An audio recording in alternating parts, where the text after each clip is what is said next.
সাবেক তিনবারের প্রধানমন্ত্রী বিএনপির চেয়ারপারসন আপসহীন দেশনেত্রী বেগম খালেদা জিয়ার মৃত্যুর স্মরণে গাজীপুর ৪ নং ওয়ার্ড সারদাগঞ্জে অনুষ্ঠিত হয় এক মিলাদ ও দোয়া মাহফিল। সেখানে উপস্থিত ছিলেন গাজীপুর মহানগর বিএনপির সভাপতি শওকত হোসেন ও গাজীপুর ১ আসনে বিএনপি মনোনীত প্রার্থী মুজিবুর রহমান।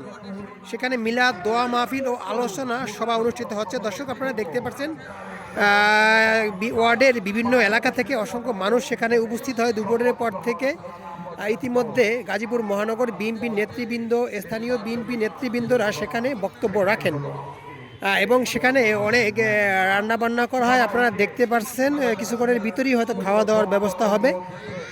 যাই হোক, দেশনেত্রী বেগম খালেদা জিয়ার মৃত্যুতে আজকে গাজীপুরের বিভিন্ন এলাকায় মিলাদ ও দোয়া মাহফিলের আয়োজন করা হয় এবং বিএনপির অসংখ্য নেতাকর্মী সেখানে উপস্থিত হন। আমি কাশিমপুর থানা বিএনপির পক্ষ থেকে তথা এই ৪ নম্বর ওয়ার্ডের পক্ষ থেকে আপনাদেরকে কৃতজ্ঞতা ও ধন্যবাদ জ্ঞাপন করছি।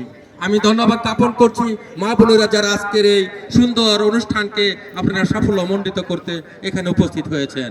আমি ধন্যবাদ জ্ঞাপন করছি এই ৪ নম্বর ওয়ার্ডের সকল মুরব্বিয়ান যারা আমাদের মাঝে শ্রদ্ধার সাথে তার দাফন করেছে।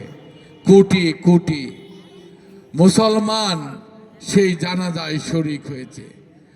সমস্ত ইতিহাসকে ভঙ্গ করে পৃথিবীর সর্ববৃহৎ ওই দোয়া অনুষ্ঠিত হয়েছে ৩১ তারিখ ৩টায়।